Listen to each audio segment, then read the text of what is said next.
Pentecote n'umunsi mukuru wari usanzwe uhari. Shutse ndabajana gato mu nyigisho mugabo canza kuri message y'uyu munsi.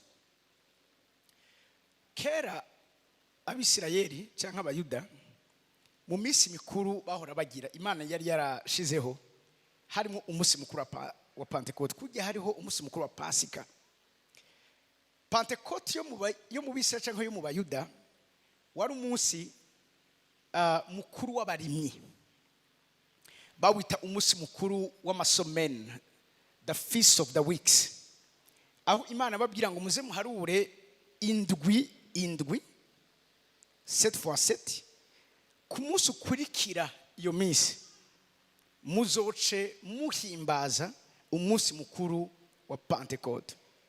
Pentecote, panta mwese murabizi ni 50, harimo igiharo gatanu. Ku munsi wa Pentecote kera Abayuda bibuka bayicubahiro Imana, wari umunsi wa reconnaissance k'Imana yagize ubuntu igatuma barima bakimbura. Inyuma y'ikindi gihe ariko ndabajana inyuma gatugira ngo tawurije tuza kuvuga, umunsi wa Pentecote ucawongera uza gushika umunsi wa 50 bavuye muri Egiputa. Ku munsi wa 50 wahuriranye n'umunsi munyumvirize neza Imana yatangiye ko amategeko canke ibyagezwe. Uwo munsi nawo Imana igirana isezerano n'Abisirayeli, haba havutse mu buryo bw'Mpwemu ihanga ry'Abayuda. Ico gihe ivyagezwe je gutangwa tuzi kubibona mu ijambo ry'Imana, abantu 3,000 baca barapfa. Kuko Imana yari bahaye ibyagezwe kugira ngo bibatunganye, ahubwo Imana yari bahaye ibyagezwe kugira ngo ibatsindishe. Ko bakubwira ngo ntusambane nuko gusambana atari byiza, ko bakubwira ngo ntiwibe nuko kwiba atari byiza. Yesu we yongeye karavuga ngo Mose yababwiye ngo ntimusambane, ngo ariko je ndababwira ngo nura umugore atari gwe akamwifuza aba yaje gusambana. Yesu nawe yaje gukaza ibyagezwe. Mugabo impamvu ivyagezwe Imana yarabitanze, bijambo ry'Imana rivuga ngo kwari kugira ngo Imana ibahindura abanyantege nke, umuntu wese ntagire ico yireguza imbere y'Imana, hanyuma abantu bashire hejuru amajwi yabo babwira Imana ko bakeneye umukiza. Magatoya Abaroma igice cya 3 ku murongo wa 19 n'umurongo wa 20. Mugumana naje gatoya.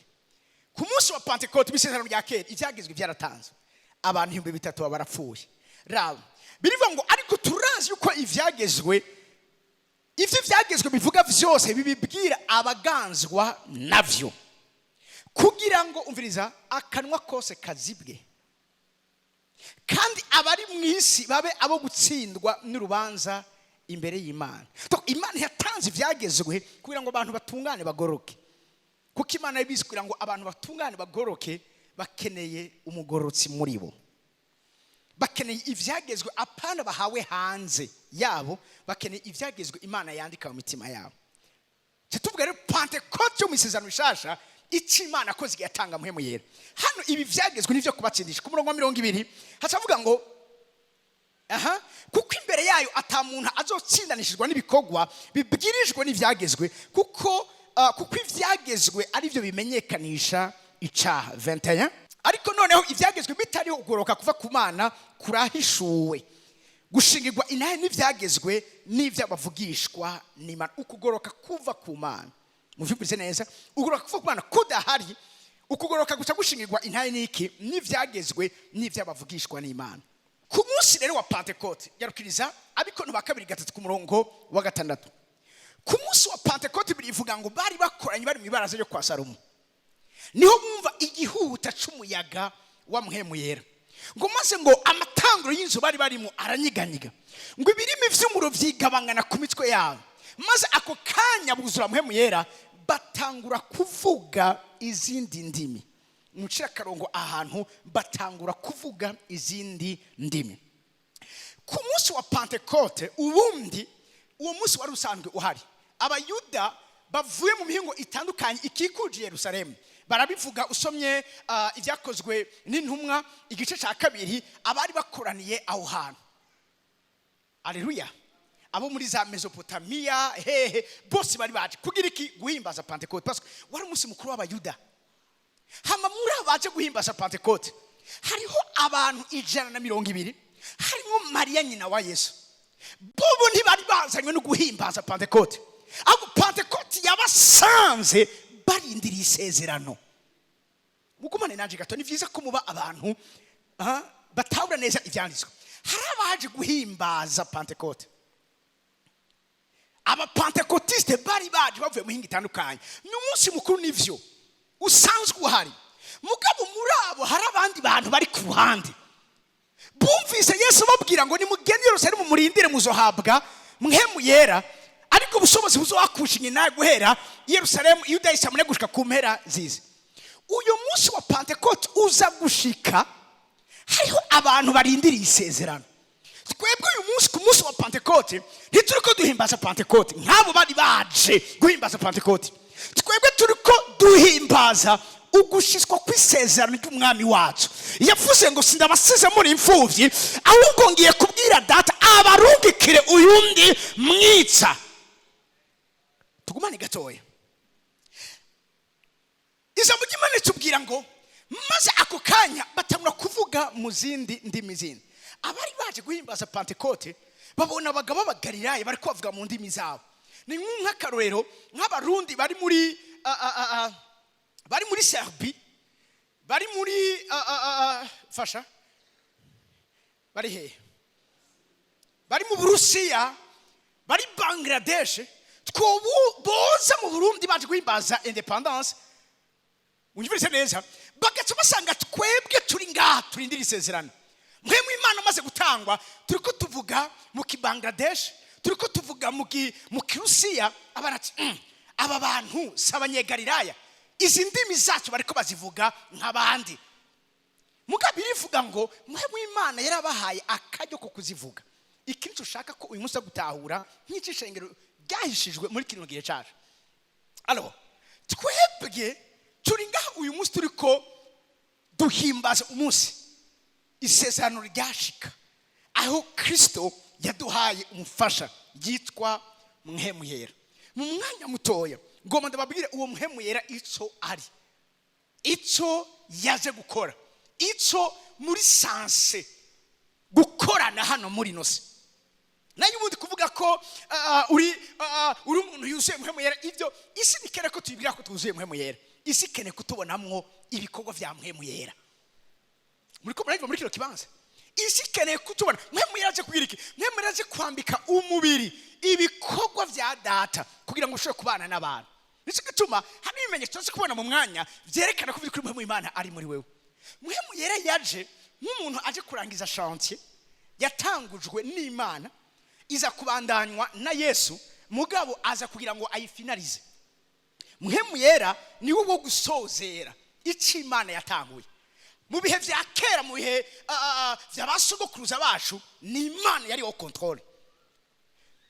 Yesu munyuma araza atubera umuhuza w'isezerano rya kera n'isezerano rishasha. Amaze kuducungura tukinjira mu isezerano, Mpwemu Yera nawe acaraza kugira ngo asozere ico Kristo yatanguye. Nico gituma birivuga ngo uyo ntazokora ivyo yigeneye, mugabo azokwabira ku vyanje. Burya Mpwemu Yera ni Yesu atagira urubibe. Abantu bashari ngaha mbwira umuntu ati Mpwemu Yera ni Yesu atagira umubiri, ariko yambaye umubiri wawe. Iki kintu hamwe mwogitahura, hari ikintu kidasanzwe kizotangura gukoreka mu buzima bw'iwanyu. Mpwemu Yera ni Yesu wundi, avuga ngo nzobarwikira uyundi mufasha. Mu kigiriko avuga ngo aros parakletos, rivuga ngo uyundi ameze nkanje, uyundi akora nkanje. Izina rya Mpwemu Yera ubundi ugiye gusoma avuga ngo uwo nicyo azokora yigereye, mugabo ibyo azokora byose azobikora mu izina, in my name, mu izina ryanje. Burya izina rya data nicyo gituma ejo nari muri salon de coiffure ndiko ndimosha, hama hari umugabo yerekarama ku ruhande afise ingabire yo kuvuga amajambo menshi. Hama rero tutangura kuvuga n'umuyisilamu, atangura kuvuga nyene Yesu atari Imana. Ngo Yesu ngo n'umuntu nkawe asonza aruha, Yesu ararira baba byinshi birebire. mugabo urazi ibiganiro be n'ivyo ntituba dukeneye kubijamwo kuko icyo batazi raba kino kintu nuko fete izina ry'Imana data si Imana data, izina rya Mpwemu Yera si Mpwemu Yera, izina rya data wa twese ari mu ijuru ni Yesu Kristo, izina rya Mpwemu Yera ni Yesu Kristo. Ufite Yesu Kristo niko zina uviriza Imana yaduhisuriye yo nyene ubwayo yitwa. Filipo ati uvuze ngo urashobora kutwereka data, twereke data. Filipo tumangiye kingana gute? Umbonye ntababomye dako twe na data turi umwe. Niko mumani mazamu izina ry'Imana data ni Yesu Kristo, izina rya Mpwemu Yera ni Yesu Kristo. Cyituma Mpwemu Yera yarungiswe mu izina rya Yesu. Abo rero uvuga ngo Yesu ngo si Imana, umviriza ntimuze munde muraharira. Uzumbwira uwo muntu mu majambo make utico utaruzi nuko izina ry'Imana uvuga ngo turasangiye tutazi kariyo ryahishuwe muri Kristo Yesu. Pige ngurango ko Mose abatimana ngo wabwira ngo ngo ndi uwo ndiwe si izina ry'Imana. Ngo uzobwira ngo ni Jehova, ayo n'amazina y'ibicaniro n'amazina y'ibikorwa. Ni nk'uko umuntu wamwita umuropozi mugasi iryo zina ryiwe nakaza akora ingene bandaba. Muriko muranyumva? Izina ry'Imana ninde? Nta kindi.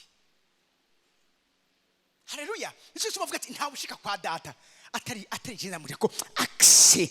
Uviriza ntavuga ngo ndi inzira muri bwinshi, avuga ndi inzira muri rudende. I am the way, the truth and the life.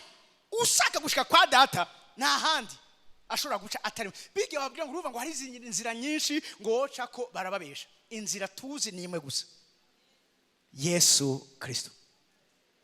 Gushika ngaho turi kumwe. Alo uwo rero yaduhaye ninde? Ngomba ndamubwire mu majambo make ko uwo muvuga ntiyo muheza. Mugabe objectif yiwanje urazi Mpwemu Yera niwe yaje kudutera kwihana, guhindura ivyiyumviro, tuva kuba abanyedini. Abantu bishima abafarisayo bagenda bambaye ivyagezwe ku gikiriza cabo nkaho umengo baragorotse. Mugabo iyo usomye ijambo ry'Imana rimbwira ko igikorwa cyuzuye cy'Imana nuko ivyagezwe vy'Imana vyandikwa mu mitima yacu. Siriko muriko muranyumva? Urazi mbabwire kino kintu, iyo tubona abantu bagwaye, tubona abantu bananigwa bagakora ibintu bidakorwa nibiki, niko kuvete baba bariko bitondera ivyagezwe biri hanze yabo. Icagezwe icacu cyose kitaraba muri wewe biroroha cyane kuba umunyantege nke imbere yacu. Siriko muriko muranyumva? Nico gituma ikintu ca mbere ukeneye raba kino kibivuga ngo muzomenya ukuri. Nuko ukuri ukumenya he mu mutima wawe, nuko wemezwa neza. Nuko Imana Abeburayo 8:10 nuko Imana iza ikandika ivyagezwe vyayo mu mutima wawe. Uyu munsi niki gituma eta islamique imereye nabi isi, nikora ko barya abantu barashoboye gukora discipleship, kubatahuza kubumvisha yuko umuntu apfuye yisha umunyamerika, uwo muntu nawe yo barakoze ivyaha, Imana ishivyibagira igacimuha iparadizo kandi ngazocimuha kuzorongora abakobwa 70 bisugi. Ico kintu cyarabaye ikintu cyanitswe mu mitima yabo ku buryo iyo apfuye yiyahuye aturikije abantu yisha abantu apfana umunezero, yumva umengo yagiriwe ubuntu budasanzwe. Kubera iki? Biri mu mitima yabo. Niki cyatuma bagerageza kubanumya mugabikanga ko banuma? Ni kubera ko umviriza urukundo rwa Kristo nicari ikintu kiri hanze yabo, cyari cagezwe kiri mu mitima yabo. Uyu munsi Pentecote kuri twebwe turiko turahimbaza ni Imana yaza kwandikisha munyivuze neza inyuguti za Mpwemu, ivyagezwe vyayo vy'ubuntu n'urukundo mu mitima yacu. Umuntu mu mutima wiwe yashoye kuzirika umutima wiwe nibi vyagezwe, nashaka ahubure nibimeze gute, uwo muntu azokoma misi yose anesha ibimugerageza. Kubera iki? Ikiri muri we kirakomeye cyane kuruta ikiri kuri we. Benshi murazi igituma mugera ahantu mu Kristo mukabudepoza ubu Kristo n'umwambaro mwambaye hanze, si umwambaro mwambaye indani muri mwebwe. Iyo ubukristo ari umwambaro wambaye indani muri wewe, aho ugendera hose ugendana Mpwemu Yera akubwira ati iki ntikitubereye, iki ntigikogwa. Apana ngo abantu barakubona canke ntibakubona.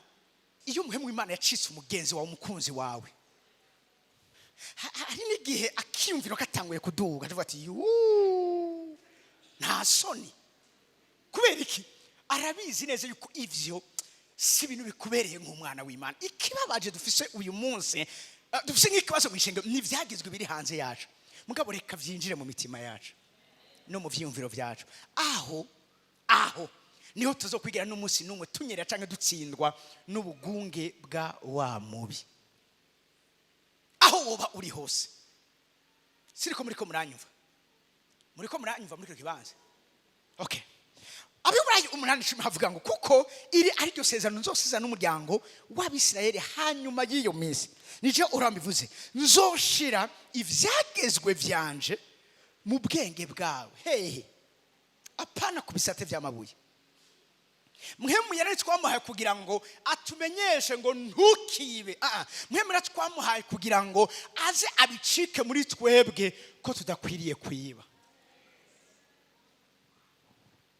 Mbaza akabazo muze kubaza, hamwe Imana yobivamwo ivy'umuriro n'ijuru, kavuga ati umuriro itangazo. Umuriro mwari mwarabwiwe, jewe Imana afashe ingingo yuko ndawukuraho.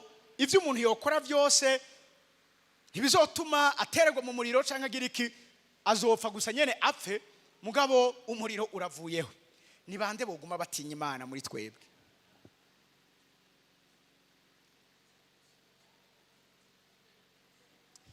Muriko muranyumva? Urazi iyo ukundanye n'umuntu, si question yo kumunezeza cyangwa kutamunezereza, n'ubuzima butemba muri mwebwe. Rimwe na rimwe babwira ikintu kimwe, hariho ivyaha Mpwemu w'Imana tugronda tuba twakoze, mugabo wibwira umuntu atokubwira ko ari icaha. Nivyo canke sivyo? Cyo gituma namwe nabwira abantu, iyo umuntu ashaka ngo urumva ngo none bigapote ngo ni icaha canke si icaha. Camanze kumaza ati umutima wawe ukubwira iki? Kuko umuntu wese akubaza ko ikintu ari icaha canke atari icaha, burya bafise urubanza mu mutima wiwe, gusa keneye amabekiye. Muriko muranyumva?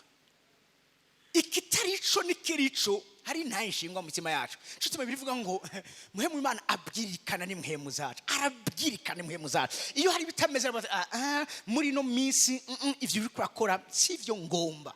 Magatoya Abaroma 12 umurongo wa 2 n'umurongo wa 3, abantu ngomba gatoya ndabatera ishoka, mugabo aca nongera kandi ndabavure.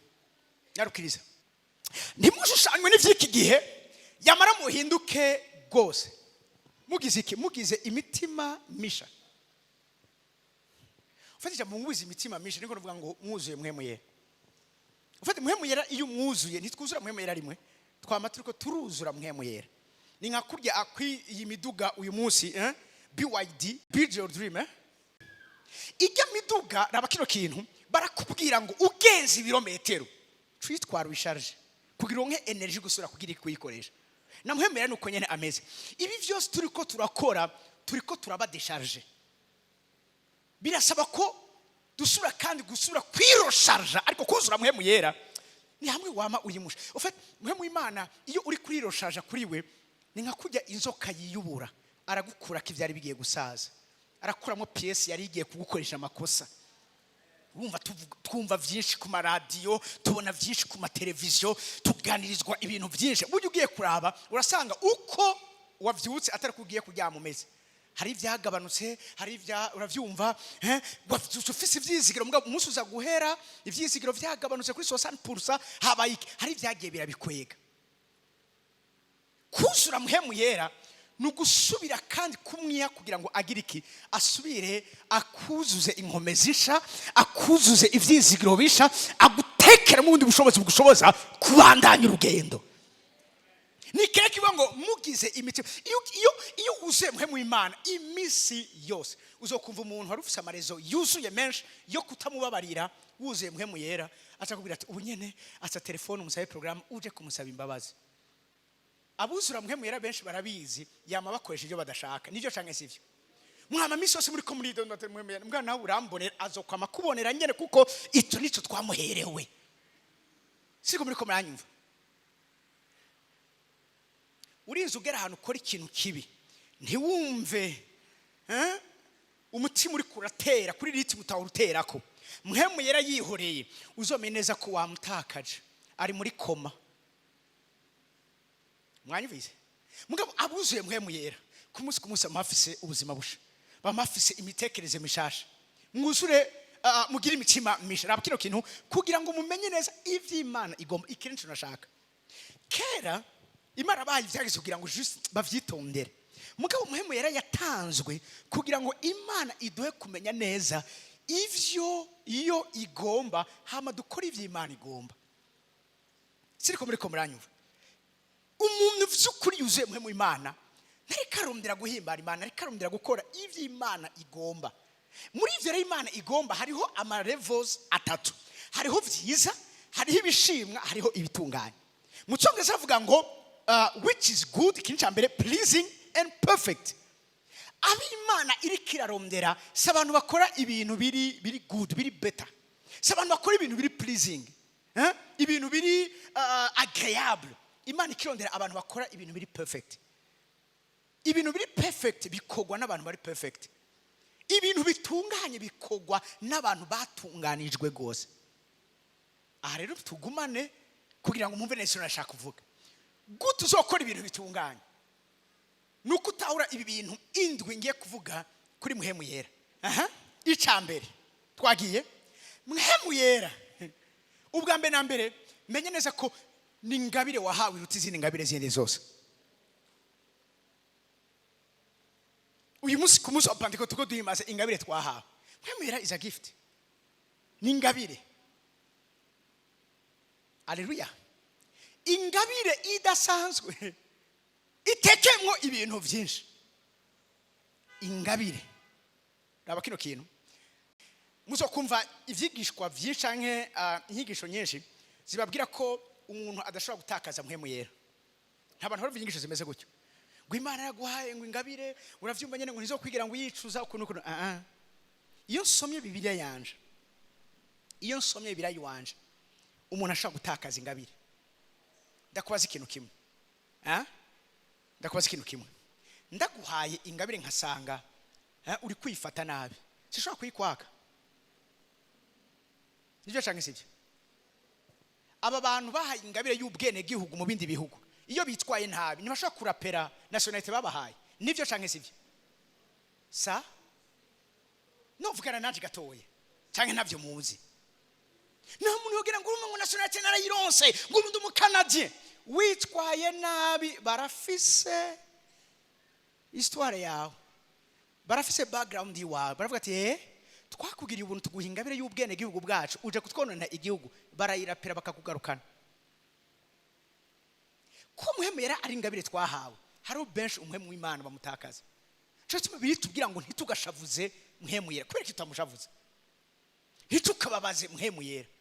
Paske mbabwira ikintu kimwe birivuga ngo Imana izo kwamirika nyinyurana n'umuntu nyama n'amaraso. Ingabire wahawe ubiza kuyizigama. Ibi cyana bihuza n'icanditswe kitubwira umuntu yaragiye mu mahanga atanga ingabire itarana. Umwe amuha imwe uwundi amuha zibiri uwundi amuha zitanu.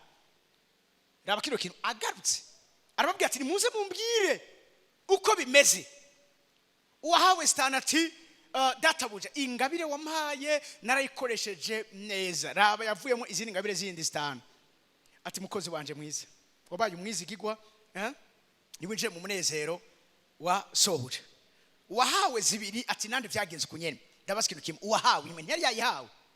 Ati jewe narizi kuri umuntu w'ingare uri umuntu w'amanyama uri umuntu adashobotse rugara.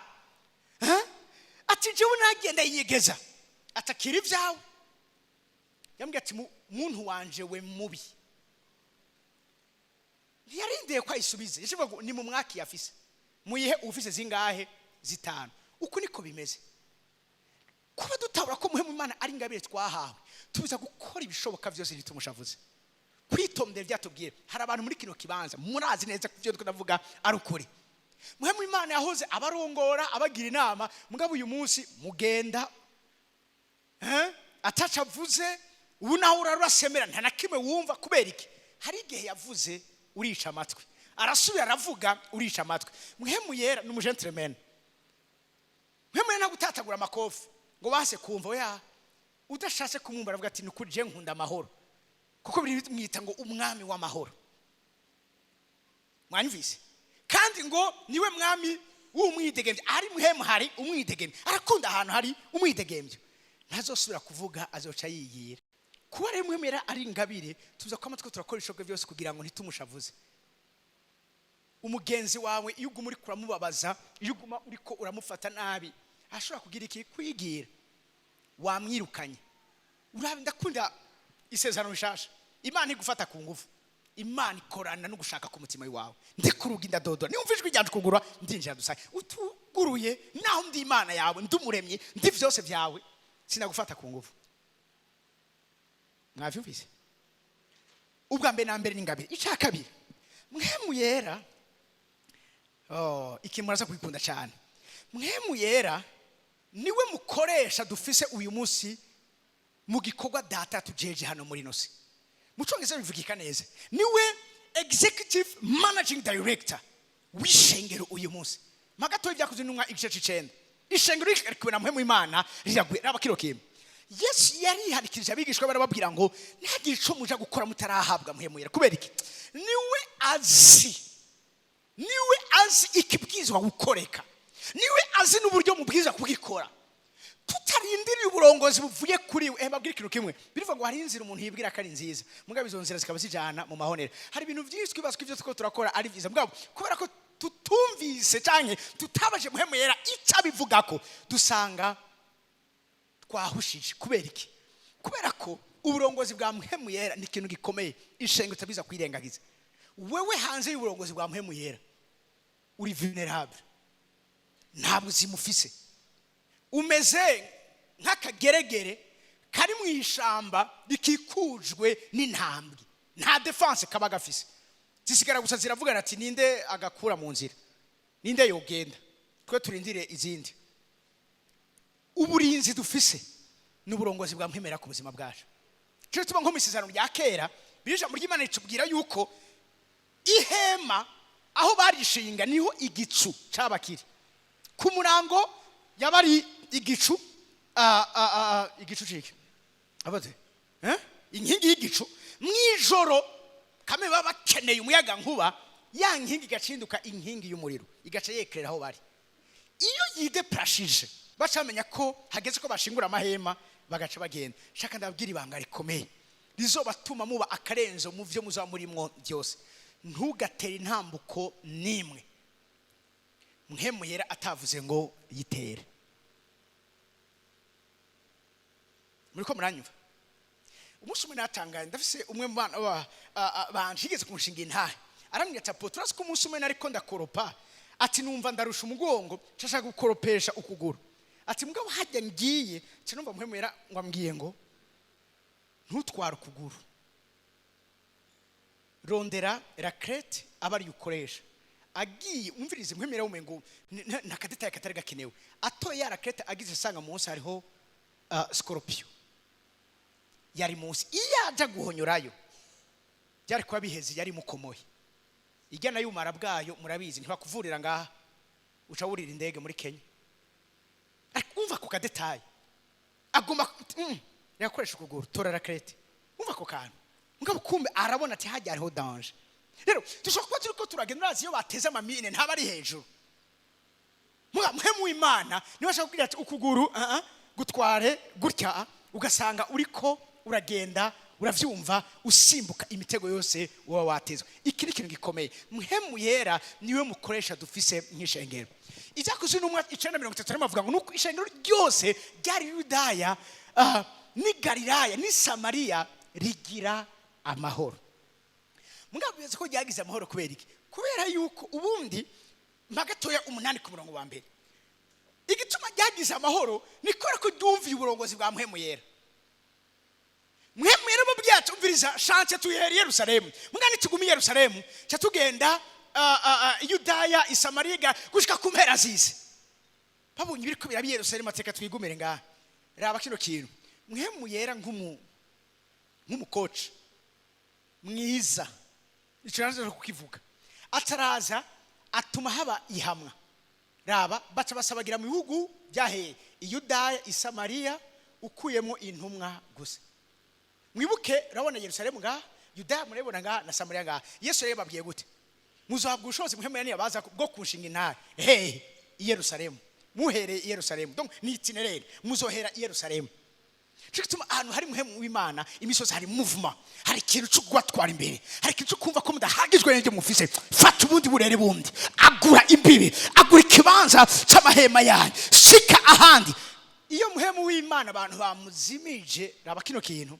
abantu batangura kumva banezerewe n'ivyo barimo banezerewe naho bageze Mpwemu w'Imana ikintu kikwereka ko vyukuri ari muri wewe nuko akurokrita kuza kuba umukozi w'isezerano rishasha siko biko mishino kandi babwira bitubira ngo yadushoboje abikono ba 2-3 16 ngo kuba abakozi b'isezerano risha atari abakozi b'ivyandikishijwe inyuguti kuko ivyandikishijwe inyuguti vyicisha ariko ivyandikishijwe Mpwemu bitanga ubugingo aho garuka hari inyuma ishengero ryagize amahoro kweriki bamaze gusanzara urazi Mpwemu Imana kubera ko agukunda kandi akeneye kubutakaza ashobora kwemera kuguhombya hariho uruhombo rutava kuri Satani kandi amatiko ndababwira ikizo kwerekana ko byukuri wakijijwe nuko ugira ivyo wahombye abatahombeshejwe n'agakiza ntibakijijwe mbarizo muntero ndabona ko mutuje gose siniko Mpwemu Imana karabatera inshinge mbarizo muntero ati hari ivyo wahombye kubera agakiza hari abantu Mpwemu ngo ya kwagakiza ngo kandi utiye vyose reka kwigira umuntu w'Mpwemu kuruta Mpwemu Yera hari abantu bashaka kuba abi Mpwemu kuruta Mpwemu Yera tuvugana ukuri hari ico wahombye turaba abantu hari ico Mpwemu Imana canka agakiza kabahombeje muri inose abandi ni mwahombye ni mu mwanya mpamagara bakizwa muce muza yes agakiza hari ico kaduhombeje rega si twebwe gusa Paul avuga ngo ivyari inyungu ke none iyo vyitse inyungu atari bitari inyungu kuzima bwiwe vyambere iki uruhombo kubwiki birengeye cyavyo cyo kumenya Kristo wahombye iki wahombye iki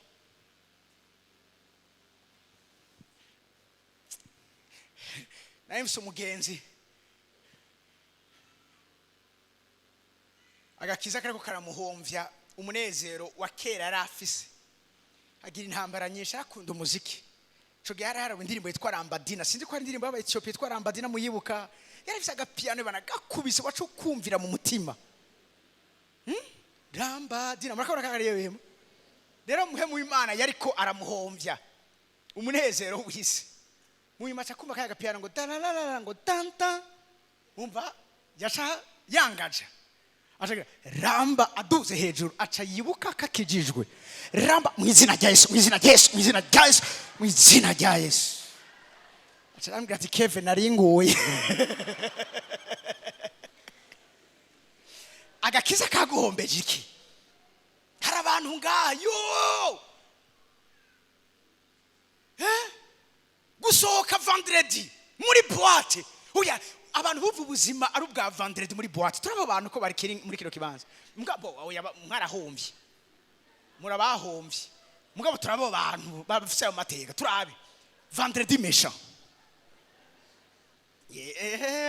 abana bacha mudoze mama yari yanse kuduza abana ati tuza mama tubuze vendredi geze uravyumva cyangwa kumenga uri kuraribwa rapport taratanga ucishira kuwa mbere kubera iki vendredi méchant mugabo agakiza kamaze kuza ivyari inyungu kera uyu munsi ndavyiyumvira karuhombe kubwiki birengeje agakiza karaduhombeje nivyo canke sivyo yes kubera ko raba kino kintu agakiza katuzanye kugira iki kuducisha mu nzira yaga kare twagenda uravyumva uko dushaka vyose ndavyemerewe munga agakiza kaje ati si vyose bikugira iki maze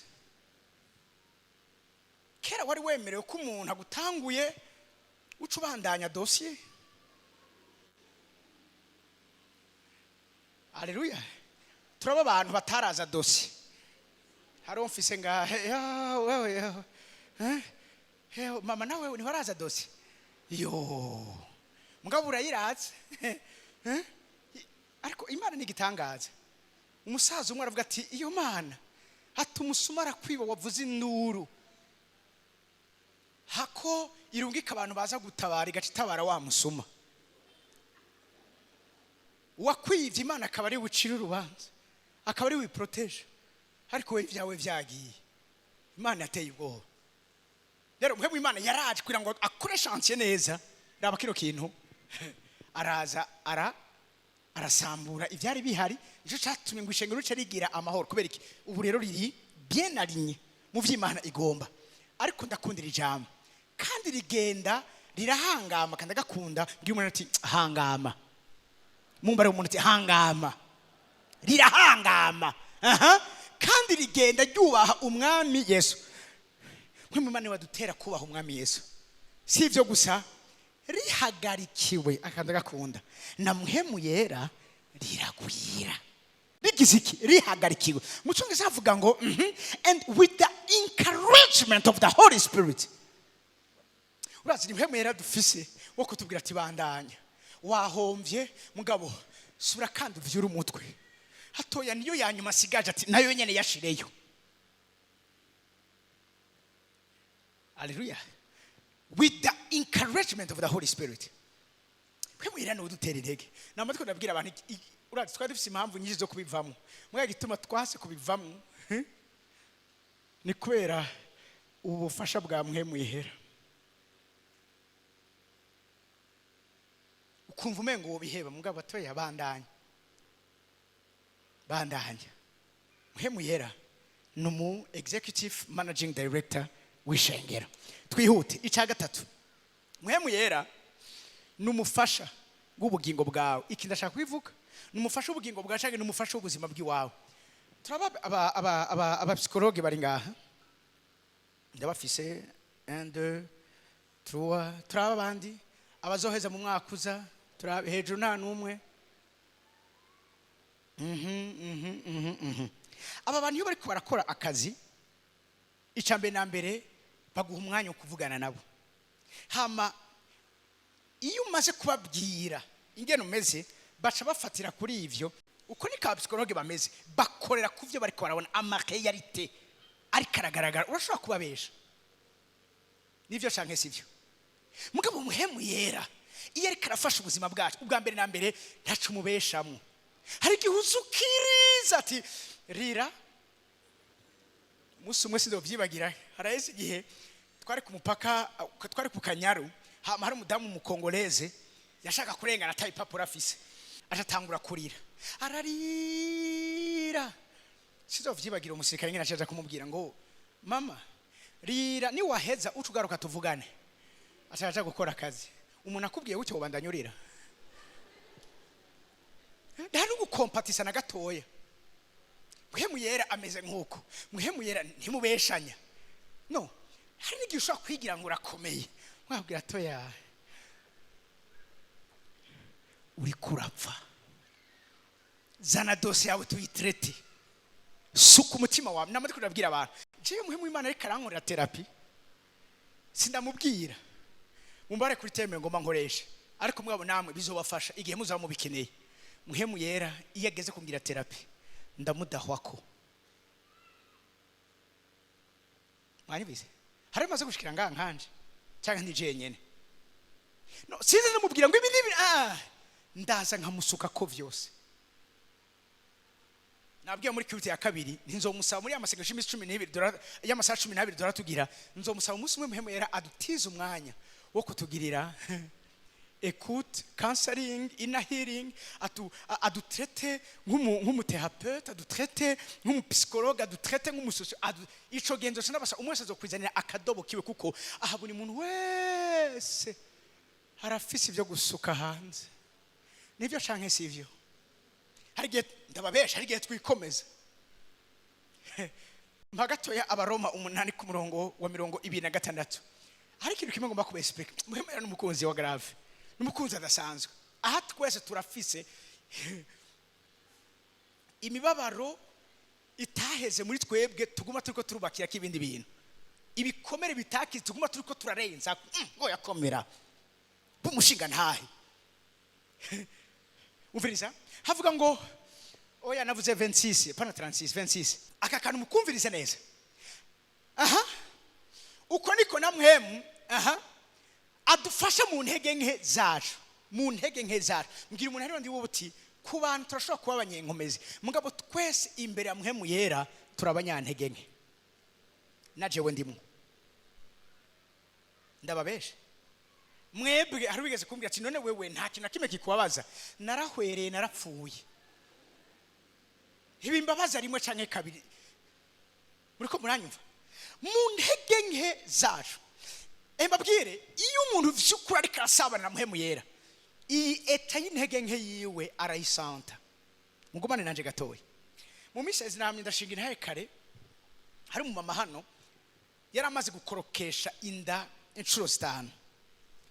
Hanyuma inshuro 6 tumaze kumenya ibyo bicaniro kubisambura niki, ndamubwira nti ni wasura gutwara inda uzobimbwire tube kwizamu duteramira iryo sezerano.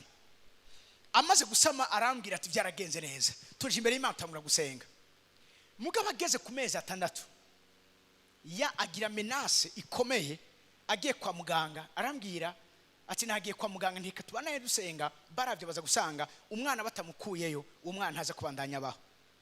Umwana baca baramukurayo ku mezi 6 baca mujana muri couveuse. Arahamagara arambwira ati umwana bamushize muri couveuse. Ndamubaza afise ibiro bingana gute? Ati oya ntarakwiza ikiro, atafise amagarama 600. Mwiyumvire umwana afise amagarama 600. Canamubwira ni sawa ndaje kukuraba. Hanyuma ndinjira hamaca mbona ako kana. Ryari rya mbere mbonye umwana w'amezi 6 afise ayo magarama mpeje kubabwira. Ndahageze kumena mama wiwe arandaba mu maso, acabona mose zarakorotse. Shase guteranura kanwa ngo mvuge ndabura isengesho. Hano nashaka kumumva adufasha mu ntege nke zacu. Hari ahantu ushobora kugera utarahagera uzohagera igihe cyose uri kurakura. Aho ushobora kubura amajambo, aho ushobora kubura inyifato ugira. Ndahageze aho hantu numvise amosozi menshi, shatse gusenga ndabura isengesho nsenga. Ariko ndakunda Mpwemu Yera, ico nico gihe yamacazana ubufasha bwiwe. Cyandahangura kumva muri jewe kuniha, ndahangura kumva amaborogo muri jewe. Cyandamenya neza yuko Mpwemu Yera araheje gufata relève.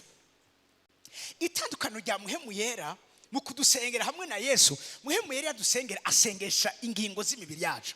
Hari gihe muramumva muri ko murasenga mukumva mushaka kuvuza induru, abatabizi bace baceceka. Oya yire kure, ni Mpwemu Yera karasenga. Iyo Mpwemu Imana adusengera nasengesha amajambo. Mpwemu Yera misosi yadusengera adusengera akoresheje iminiho kumniha. Aniho iminiho itovugwa.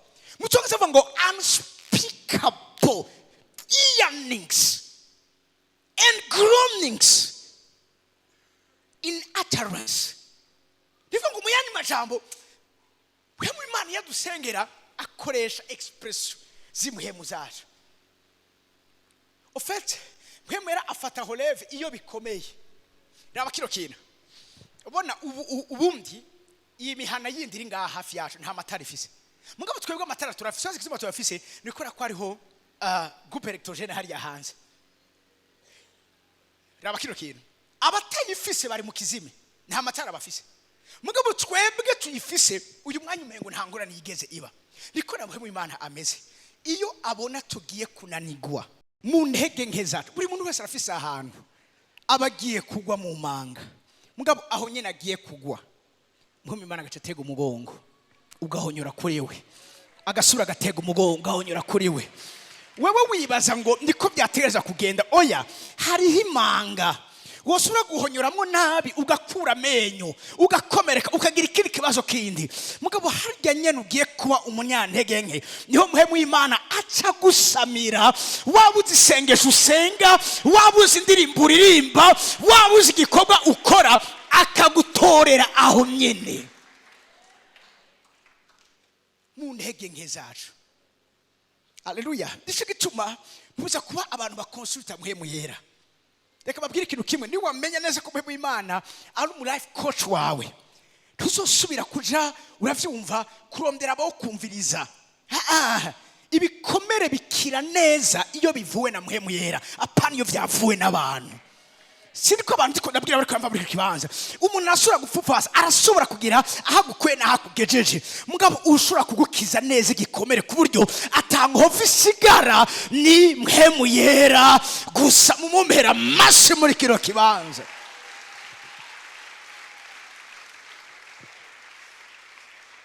Uyo mwana mbuzi isengesho numva marira, numva amaborogo muri jewe.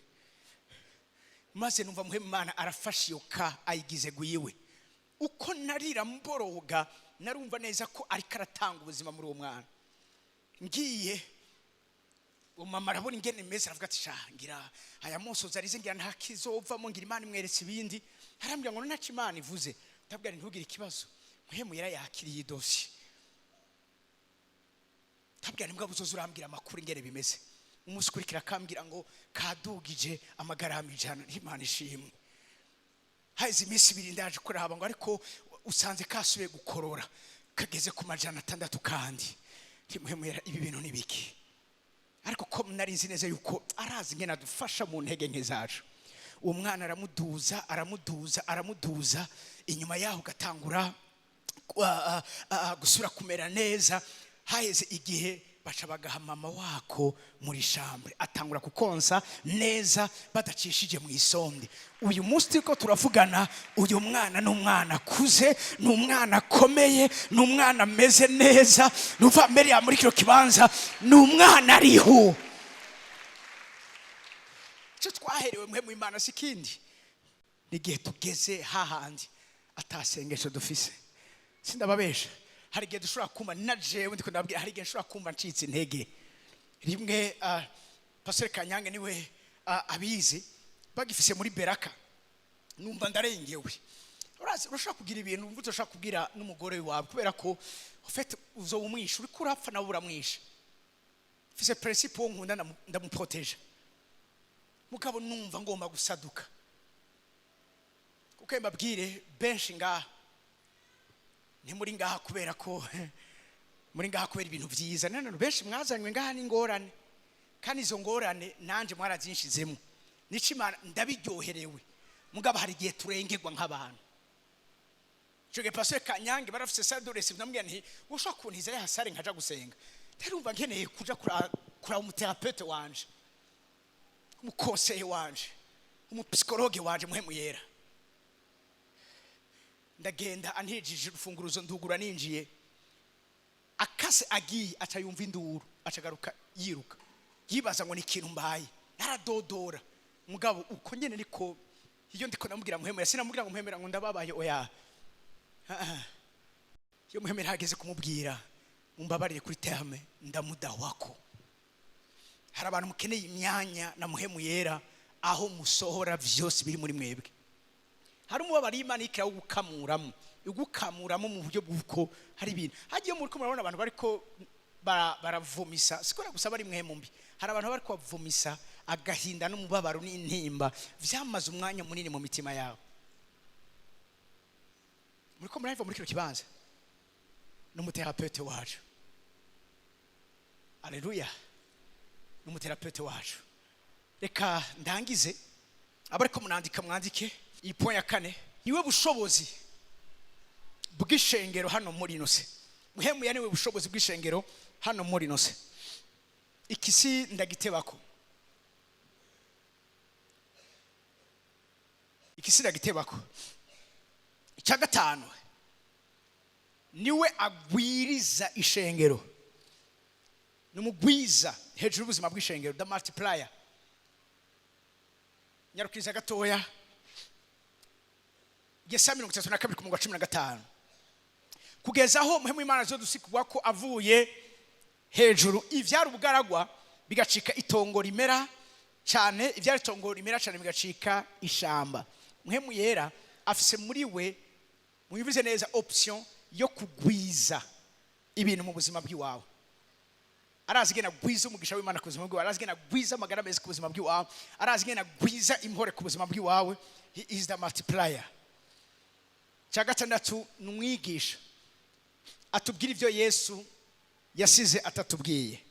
Icyanyuma cyo ngiye kurangiriza ko niwe aduhishurira amabanga y'Imana anyegejwe.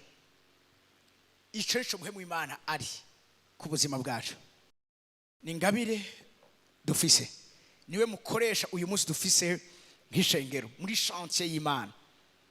Cya gatatu niwe afasha ubuzima bwacu, niwe mu coach life wacu. Icya kane niwe bushobozi nyabwo, the power itself.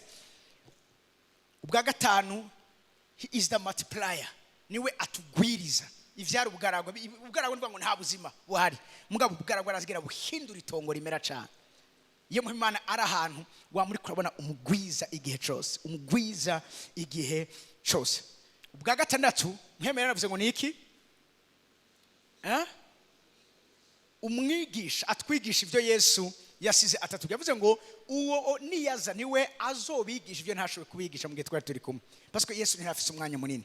N'uyu munsi Mpwemu w'Imana ni umwigisha w'ubuzima bwacu, arashoboye kukwigisha ibyo utigeze wigishwa mu ishuri. Icanyuma niwe aduhishurira amabanga y'ivy'Imana ahishijwe. Urazi icubahiro c'umwami no guhishura, ariko icubahiro c'Imana no guhisha. Hariho vyinshi Imana yagize ibanga, ariko hamwe na Mpwemu wayo Imana iduha kubigira ko access. Igihe cyose uzomenya ico abandi batazi, umeneza ko Imana iguhaye kuba urongora abandi. Sikiri macumvise. Ugutanze kumenya ikintu, uwo muntu azokugira ko ubushobozi. Mwanyumvise? Imana igihe cyose guhishura ikintu abantu bazisho batazi, umeneze ko Imana kugiriye ubuntu bwo kugira umurongozi agiye kurongora abandi. Haleluya. Haleluya. Muhagure ku maguru yanyu dushime Imana. Dutaritse ibiganza byacu. Mpwemu yarakene kubera umukunzi, arakene kubera umugenzi, arakene kubera umuhanuzi, arakene kubera gusubizamwo intege igihe atantege ugifise, arakene kubera ubufasha bwose ukeneye mu buzima bw'iwawe. Tusenga Imana. Turagushimiye mwizigigwa Mwami Imana yacu, urukundo n'ubuntu udahengeshanya kutugirira. Uratuza dusobanuke kandi igihe cyose tugirira neza. Ndagushimiye ingene ntaryo wama udushoboza handi tudashobora kwishoboza, utugira inama handi bigiye kwanka gose, utugirira neza.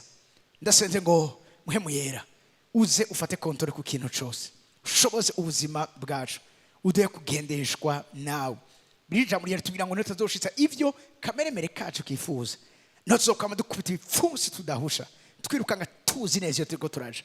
Ndasengeye abana bawe ngo munywane mu buryo bwimbitse, bumve imvugo yawe, bumve inama yawe, mu izina rya Yesu Kristo. Bagende bakore ico bahamagariye muri no mu izina rya Yesu Kristo. Ubagirire neza, ubiyereke uzobukoze mu izina rya Yesu Kristo. Amen.